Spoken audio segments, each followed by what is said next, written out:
In this video, we are going to be implementing an AI agent from scratch, and we are going to be doing that in raw Python, meaning that we won't be using any frameworks like LangChain or LangGraph or CrewAI or any other frameworks for that matter. And we are going to be implementing a React agent where Re stands for reasoning and Ax stands for action. So let's get started. React itself was introduced in this paper titled Synergizing Reasoning and Acting in Language Models in ICLR 2023, not long ago. So if you look at their website, they're saying that, reasoning is one of the top abilities of language model, where we have chain of thought, and language models can do chain of thought pretty well. And they can also observe the environment, and based on their observation of the environment, they can make some action. So that is act. And that's also possible with language models. But it was this paper that put together both of them, which is reasoning and action. They created this framework, which is that, you have the reasoning traces that are generated by the language model. And based on the reasoning, the language model does some actions and it observes the changes in the environment. And again, based on the observation, it reasons and does another action, and this loop kind of goes on. And eventually, when the model is satisfied with the outcome, it's going to come out of the loop and it's going to get back to us with an answer. So this is what we're going to implement. We are going to implement an agent inside which obviously there's a large language model, and we'll be using OpenAI model for that. And this model has the ability to reason. It has a few actions at its disposal. We are going to be having the ability to search the archive for any research work. And we're also going to have access to Wikipedia to search for any details. And we are also going to have a calculator, which is going to help the agent do any calculations. And the result of those actions come back to the agent as observation. Based on the observation, the agent is going to go through this reasoning loop. Based on the reasoning, it's going to decide whether it needs to take this action or just come out of it saying that, I'm done with this. I have the answer for you. So let's go ahead with the implementation now. So by the end of this video, we would have implemented this agent. We should be able to run the agent by passing an input query. In this case, if I just pass AI bytes, we can see that the agent first goes through a thought. It does an action, which is searching Wikipedia for AI bytes, and then it pauses. After it runs, it gets a bunch of observation, which is the response we get from Wikipedia. And again, it reasons and comes up with the action, which is archive search for AI bytes. And then it runs the archive search and it gets a bunch of observations. And again, it thinks, eventually it gives us the answer. So let's start by importing OpenAI, because we are going to be using OpenAI models. We are going to be sending requests to the Wikipedia and other sites. So let's import HTTPX and request, and the response that we are going to get from archive is that of the XML. So let's make sure we are able to deal with the XML. So we're going to import elementary from XML, and we're also going to get responses in JSON. We are going to import JSON. So once we have done that, we now need to load the environment variables. So we're going to use .env for that, load.env, and we're going to say load.env, and that is for loading the OpenAI API key. And I'm going to load it from .env file from where this notebook is running from. We also need the OpenAI client. So the client is going to be OpenAI. So once you have done that, let's make sure it's all running fine. So we have loaded the .env and we have created the model that we're going to use. And let's now go ahead and just test if that works. So what I'm doing is I've created a chat completion using the GPT-4o model, and the message is that of the user, and the content is just hello there. And we should be able to get a response from the model. If we run that, we can see that the model has responded saying, hello, how can I assist you today? So our OpenAI model works. Basically, we have the brain of the agent now. So we are now going to build the agent around this brain. Now that we have tested that the model works, let's write a simple chatbot first. So for the chatbot, I'm going to create a class saying chatbot, and inside the class, I'm going to have the init, obviously, and it's going to take the system prompt and we're going to set it to system, and the messages is the messages that we give as input. We're going to start with the empty message, and if the system prompt is not empty, then we are going to create a message saying that self.messages.append, the role is that of the system and the content is the system prompt that we got. So having implemented that, let's define a call function which is going to be invoked when we get any input message to the chatbot, and we're going to say self.messages.append the message that we're going to get. This time it's going to be the user, because the input message is going to be from the user and the content is that of the message that we got. Let me close the braces, and the result is, this is the real invocation of the LLM. So I'm going to say result is run LLM. We haven't implemented this function, but I'm going to write it next. And once we get the result, our job is now to also append the result to the messages. So I'm going to say role again is that of assistant now, because we got the response from the LLM and not the user. And the content is that of the result that we got from the LLM. And this is going to return the result. Because we haven't implemented this run LLM, now it's time to implement that. So run LLM, which belongs to the class, is completion. We're going to basically do this. We're going to be using that here. So completion equal to client.chat.completions.create. And we're going to use the GPT-4o model again, GPT-4o. And the temperature is going to be 0 because we don't want it to hallucinate too much. And the messages is self.messages, and we have the completion. So once we have the completion, obviously return completion.choices, the first choice that we get, and the message from the choice and the content of the message. So that is our chatbot class, really, which takes the system prompt and also the input message from the user, and it prompts the LLM to give output. So I'm just going to run that, and we have the chatbot here. So now that we have written the chatbot, let's move on to building the agent actually. So that's going to be an agent, and we're going to write a class for the agent.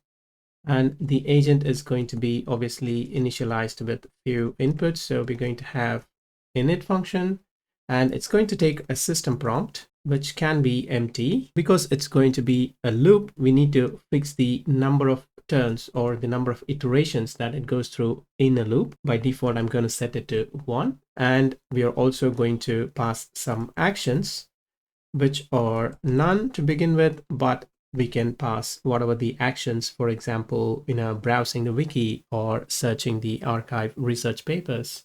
And so let's set the values that we got from the input is max turns is max turns. So the chatbot is going to be that of the chatbot that we created before. It's this one that we just wrote. Because the agent is needs to have a chatbot, we need the chatbot here, and we're going to initialize with the system prompt. And we also need to set the known actions, which we get as input, which is the known actions. The agent will get initialized with these inputs, but we also need to run the agent. So this is where we need to write a run function. So it's going to belong to the class agent. And for the input, we are going to get a question or a query from the user. Because we are going to iterate, we need an index for the iteration, and let's loop through the max number of iterations, max turns. We're going to increment the index, and the result that we get is that of the passing the prompt that we get from the user. So the prompt is initially to start with, the prompt is going to be the question or the query that we get from the user. But as we go through the loop, we're going to update this prompt. In the first iteration of the loop, we pass the prompt, we get the result.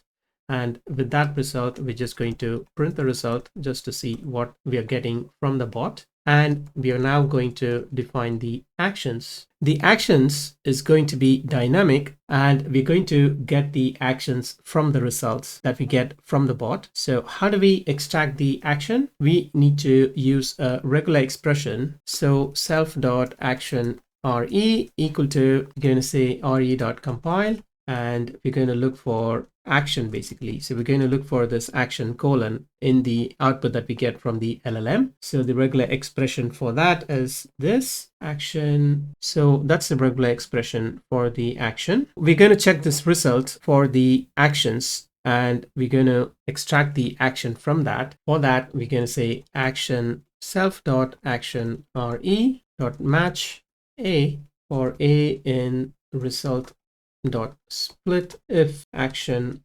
re dot match a. So basically, if we have action, then we're going to append it to the action, and we are going to check for action now. So if there are any actions, then we're going to say action comma action input is equal to actions of 0 dot groups, and this action need to be in the list of known actions that we have got. So we need to check that too. So if action not in self.known actions, then we need to raise an exception saying that unknown action. We don't want an action that is outside of the scope of the LLM. We always need an action that we have actually defined in the known actions.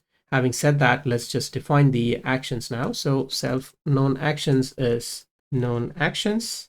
And if the action is not in the known actions, then we need to raise an exception saying unknown action for the action input, which is this one, for action input, this one. And we are done with raising the exception here. But if there's actually an action, then we are going to print the action here. So we're going to say running action, and we're going to print the action, and we're also going to print the action input. And finally, we're going to move on to the observation, which is the known actions, self.known actions of the action. So from the known actions, pick the action and then provide the action input to that. So that's a lot of actions, but sorry, we are dealing with actions here. And we're also going to print the observation, right? So we are printing the observation, we are printing the action, and we're also raising exception. So that's pretty much dealing with actions on observation, and we are nearly done here. The last thing that we need to do in the loop is update this prompt. When we get the input to run, we are initializing with the question. This needs to be updated. So let's do that now. So the prompt is, it's going to be updated with observation. So that is pretty much what we need to do. And all of this needs to be intended a bit because it all needs to come under actions. So whenever we have actions, we need to do all this loop. And if not, if we don't have any action, we just return. That pretty much wraps up our agent. Now our agent has the potential to take the system prompt and take the actions, which are the tools. And it has the potential to take a query from the user and run it. And it has also the potential to loop through the max iterations to decide between the action it needs to take, comes up with observations based on the action, and it goes through this loop again where it invokes the bot with the updated prompt, and we update the prompt here. If you implement it by yourself, then it'll be much more clearer what we're doing. If you're just walking through this code with me, then it's going to be slightly tricky to understand. So in the beginning of the video, we said the three actions that we're going to use are the archive search, the Wikipedia search, and then a simple calculator that the agent can use for any calculations. But we never implemented these three functions. So let's go ahead and implement those. Actions implementation, it's going to be a markdown. And let's implement each of those functions. So define Wikipedia, and it's going to get a query. Whenever we get a query, we return HTTPX. It's going to be a GET request to Wikipedia, and this is the link for API request to Wikipedia. You can see that it's written in PHP, and the params is action is query, and the list is going to be search. This needs to be colon, and the SR search is going to be that of the query that we get. This is where we pass the query, and the format is going to be JSON format. Having said that, we are going to say .json, and extract the query from the JSON. And under query, look for search, go for the first one and look for snippet.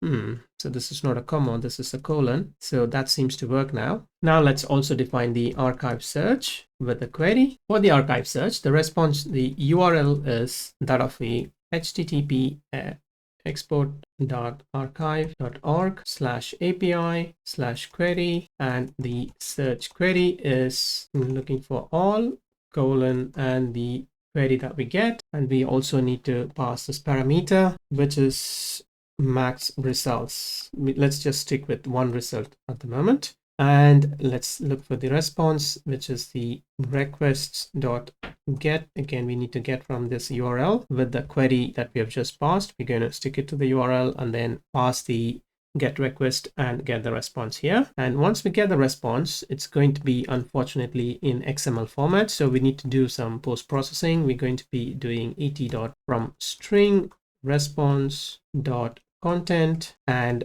for entry in et_root.findAll, I'm going to look for archive namespace. If we refer to the archive side, they are mentioning that we need to use some namespaces. There are a couple of namespaces. This is a variable I've hard-coded somewhere at the top. And so we are going to mainly look for the title, which is going to be entry.find, and we're going to find the, again, we need the archive namespace here, which is .text.strip, just in case we have some trailing space or something. And also we need the summary, which is again entry.find in the archive namespace, and we're going to look for summary, and we're going to extract the text and we're going to strip it, and eventually we're going to return the json.dumps of the dictionary containing the title, which is the title, and the summary. So we are only extracting the title and summary of the papers that are available in archive. We are not going to be extracting many more details which are available on the archive API, and eventually which we are going to write a calculator function. Calculate of what? This is going to be most hacked calculator, because I'm just going to return eval of, yes, I'm going to do that. I'm going to do eval of what. So whatever you pass, it's just going to be evaluated in Python and it's going to be returned. So those are the three tools that our agent is going to use, and we need to list those known actions or the known tools in a dictionary. So I'm going to say known actions is a dictionary which contains known actions. It's a dictionary which is Wikipedia Wikipedia, as in the Wikipedia function that we wrote here. And the next one is going to be archive search, and the next one is going to be calculate, and it's going to be the calculate function that we wrote here. Now that we have defined the known actions, we can initialize the agent and we can test it basically. So if I just run that, if we look at the React website for prompting, they are saying that a React prompt consists of a few short task solving trajectories with human written text reasoning traces and actions, as well as environmental observations in response to actions. See example in paper appendix. If I look at the paper appendix for React, they're saying that you need to give a question like this, and then you need to give a thought and the action and observation. This is the prompts for the hotbot Q&A. We need to adhere to similar format for the prompts. So if we go to the prompt, I have written this long prompt where I have mentioned all the tools or the actions that are available at the disposal of the agent. Clearly, we need to say that you run in a loop of thought, action, pause, observation. And at the end of the loop, you output an answer. Use thought to describe your thoughts about the questions you have been asked. Use action to run one of the actions available to you. Then return pause. Observation will be the result of running these actions. Now, these are some of the available actions. Obviously, we implemented this calculate, and we need to give an example saying calculate 4 times 7 by 3, and it runs a calculator and returns the number. Similarly, we need to mention about Wikipedia, and we need to say that it returns a summary of search in Wikipedia. And for the archive search, we say returns a summary of research papers. And an example session, this is where we are also giving an example saying that what is the capital of France? The thought is I should look up France on Wikipedia, and the action is Wikipedia France, pause, and you will be called again with this. Observation is France is a country, the capital is Paris. You then output answer, the capital of France is Paris. So that is a pretty detailed prompt in order to make the agent work for us. So once we have typed in the prompt, we can now query our agent in order to get a response. So I'm going to do that now. We are going to create an object of the agent, agent equal to agent. We're going to pass the prompt and we're going to say max turns is 3, and the known actions is of course the known actions that we created, which are the known actions that we just created. And we're going to say agent dot run. And we're going to start with a simple question, which is the capital of Indonesia. Let's see what it comes up with. We haven't imported regular expression, so I've imported that now. I won't be surprised if it errors out here. So action RE is not defined. Because action RE is part of the class, we need to say self.action RE. So we define that now. We define the actions, known actions, prompt, and let's run the agent again. We can see the thought process, and the action is Wikipedia Indonesia. It's doing a pause. It's running the action Wikipedia Indonesia, and it comes up with the answer saying the capital of Indonesia is Jakarta. We're now going to ask another question. So if you do not want to continue in the same sequence, we probably have to create another agent. So that's what I'm doing here because it's going to be a new topic. I'm going to ask some other question about calculation now. So what is the sum of 7 and 5? Let's see if it goes through the calculator. Yes, it does. Action is calculate, and it's coming up with the answer 12. So these were pretty simple. Now I'm going to ask a slightly more difficult question.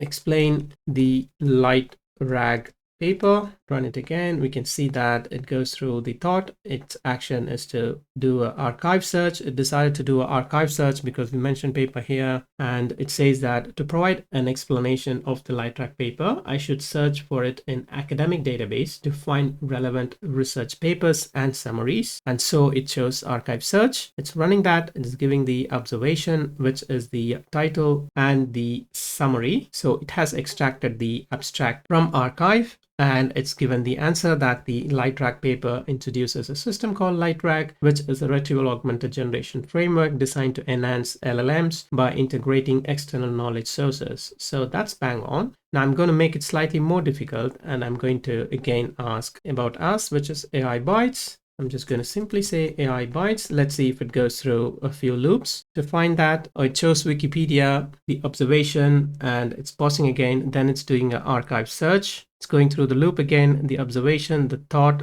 Let's see the final thought. The search result did not provide specific information about AI bytes as a distinct entity or concept. It seems that AI bytes might be a widely recognized term in academic literature or on Wikipedia. It could be a niche publication or a specific project related to AI topics. Based on the internal observation, it might be related to discussions or articles on AI topics like retrieval augmented generation. And the final answer is that AI bytes appears to be associated with discussion or publication on AI topics such as RAG. However, it does not seem to be widely recognized term in academic literature or on Wikipedia. It might be a niche publication or project focused on AI related content. So that's bang on. So with that result, I think I'm pretty much wrapping up this walkthrough of implementing a React agent. Implementing this gave me a clear understanding of the React framework that is proposed in this paper,